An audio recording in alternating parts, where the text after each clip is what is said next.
What were the 5 biggest surprises at this year's NHL Awards? We've got the answer coming up.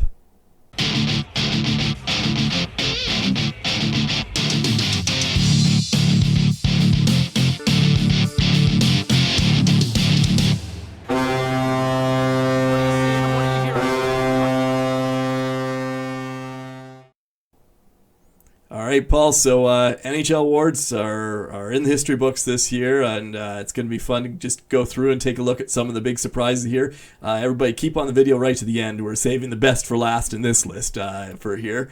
Paul, happy Canada Day to you today. I hope you had a good day. Yeah, it was an awesome day. It's great to be Canadian, and we send our best wishes to all our American friends that are going to be celebrating the 4th of July weekend. All the best from us here. Absolutely. Cool. All right. So without further ado, shall we jump right into it here? So the way this is going to work is we've got 5 different categories, 5 different awards that we have identified, award winners that were both surprising and that we think maybe should have gone to somebody else. So starting off that particular list, we've got the Lady Byng Award that, Paul, do you want to take that one away? Well, usually this award is reserved for somebody that's the also-ran who's just not quite good enough for the Hart. That's traditionally what it has been. It's awarded to the most gentlemanly player. And then you've got 2 defensemen and Auston Matthews. First of all, I don't think a defenseman should be up for the Lady Byng. The defensemen, unless they are stellar, and clearly the 2 finalists, Jared Spurgeon and Jacob Slavin, who was the eventual winner, are good defensemen, but you never talk about those guys as elites in the game. Slavin had 15 points this year. I think he had 2 penalty minutes. I'm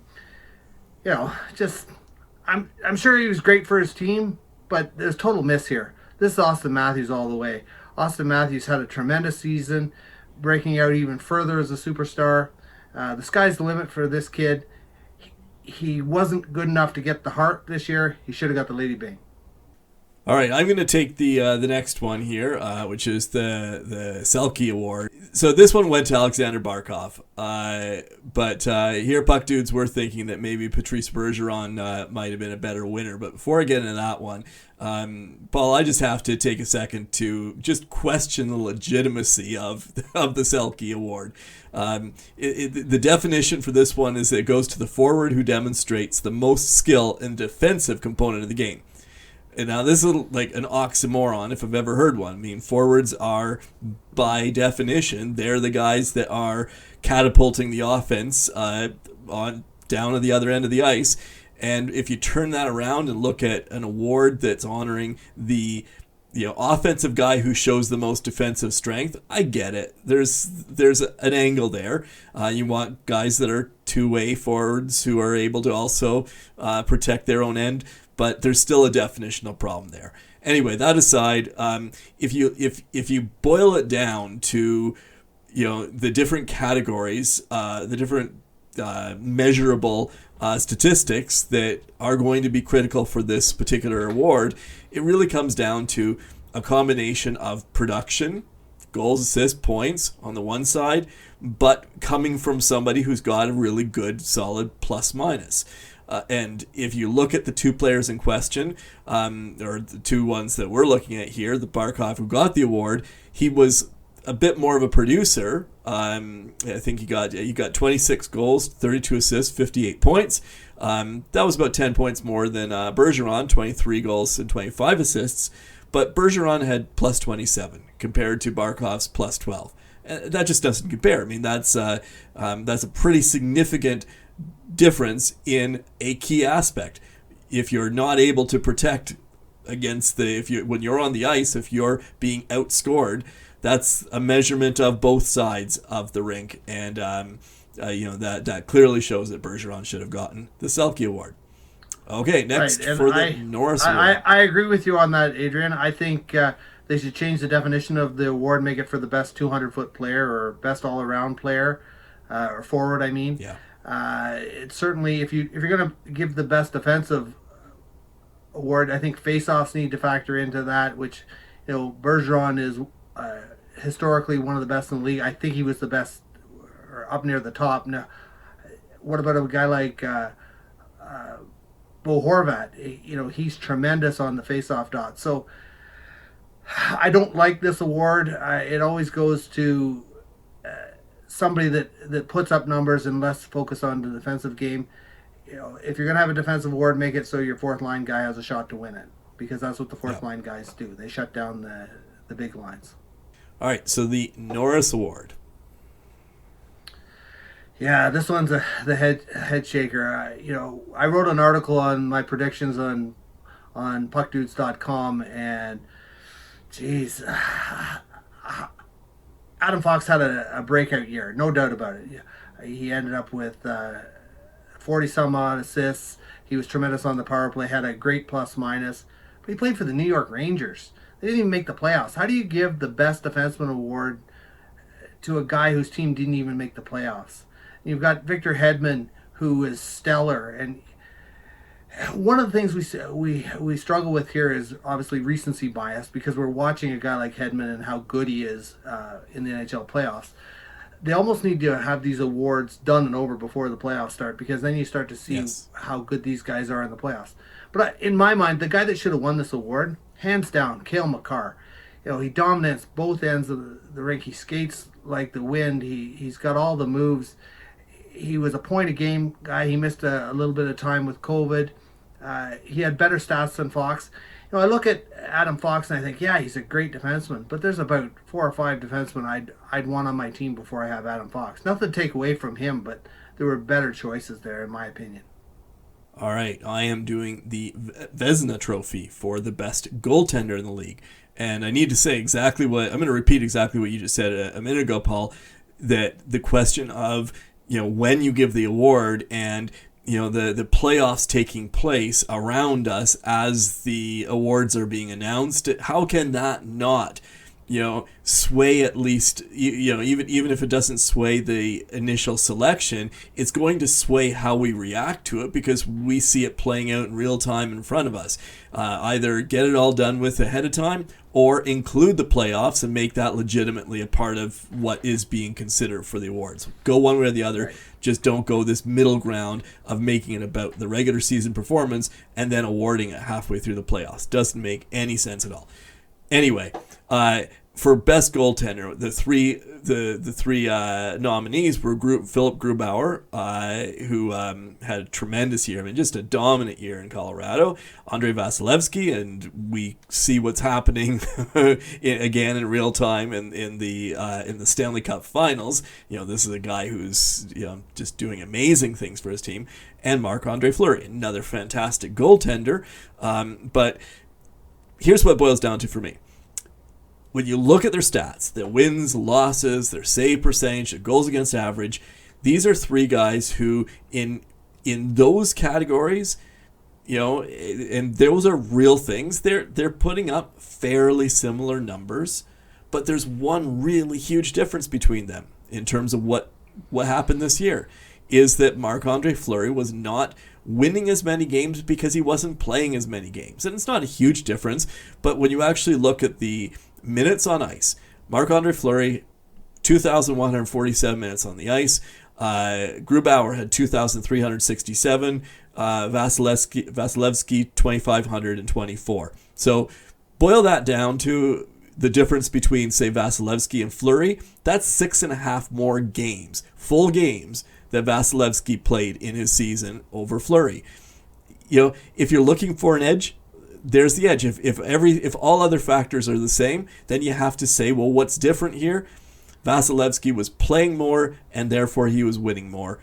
I think that should have taken the award right there. Grubauer also, though, would have been, I think, a stronger choice than Fleury for this.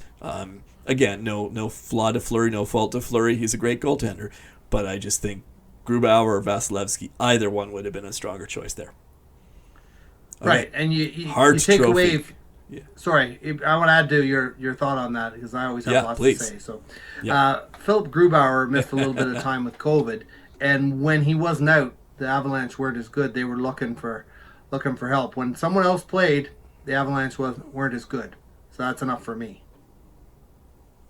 That makes, it says a huge amount.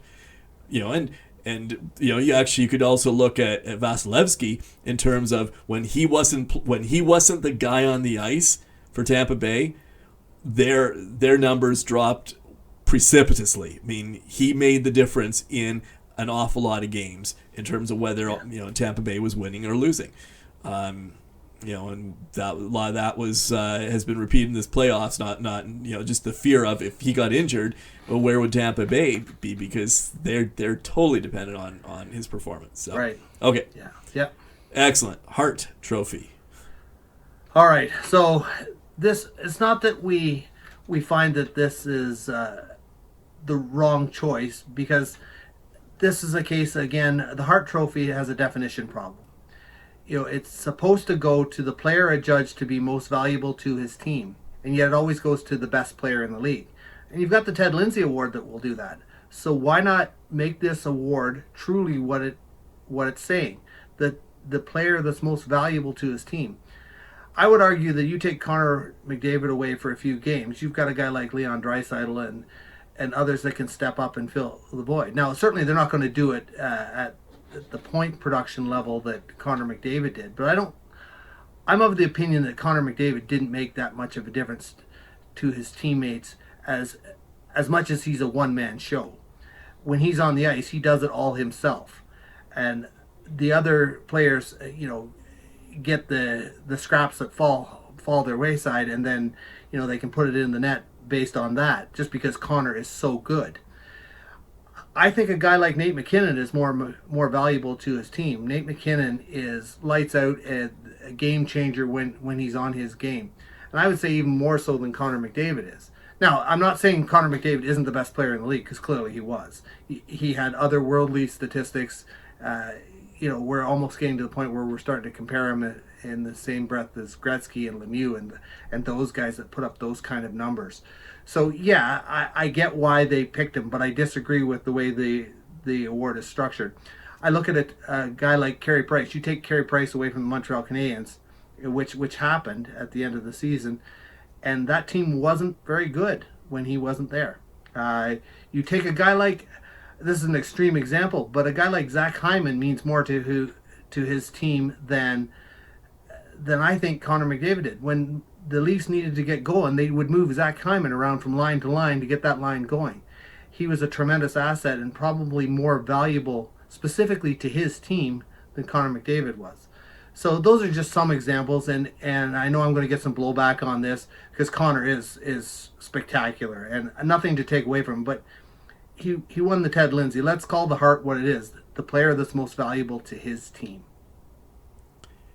Yeah, and that really, that's a serious definitional, problem there. And, if you really look at that in the purest sense and say, most valuable to his team, that could be a team that's at any level. If you really look at that in the purest sense, and therefore you could make a case and talk about things that are going to inspire some blowback in the comments. Paul, this comment I'm about to make will most certainly get a few people calling me out to lunch, I'm sure. But you could even look at a guy like Jack Eichel, who's playing for a team that's at the bottom of the league, but Absolutely. His impact on that team could still be one of the most important and most valuable impacts in terms of avoiding a far worse outcome. You might have a team that's how many wins fewer in the season, that it basically doesn't win at all, if you take him off of that roster. I agree 100% with that statement. Yeah. As you know, I will admit to a bias. I'm a huge Jack Eichel fan. I have seen him play live going back to his college days, and I followed him into the NHL. And some of the things he does on the ice are spectacular. And often, on many nights, he's the only player that was playing for the Buffalo Sabres. So, I think his impact on the team is, as you said, one of the biggest in the league. Yeah. And that's if you're measuring most valuable player to his team, if that's the definition for the award, then that should open it up. That should be a totally different conversation than the Ted Lindsay Award, which right now, as you say, it's not a totally different conversation, but it should be because the definition is really different. Yes, absolutely. Yeah. So, folks, let us know in the comments if you would like to. Well, first of all, if you disagree or have other choices, I would like to see a few comments on if you really look at the like we say, that purest definition of most valuable to the team and not just best player. What other names might be in the mix for that? What teams are we missing here in the conversation? That what players might possibly actually surprise us all in terms of being candidates for potentially a Hart Award if it were truly for the MVP to his team. All right, so and also let us know in the comments if you'd like to see, because we've talked here about possibly doing a video on the Jack Eichel situation and possible options there. Let us know in the comments if you'd like to see a video on that. Paul, anything else to add before we say farewell for the evening? No, I'm just waiting for the blowback because any Edmonton fans that will disagree with our assessment of things. But I just want to clarify, Connor McDavid is the best player in the league. He doesn't fit the definition of the Hart. All right. Well, thank you everyone for watching. We'll leave a link to our website in the description below. Be sure to come over and check that out. And also, stay around for other. At the end of this video, there will be a link to other playlists that we have on the channel. We've been doing a series of game summaries after every game in the Stanley Cup Finals, so be sure to watch some of those. And as always, thank you very much for watching, and we'll see you next time. Take care, guys.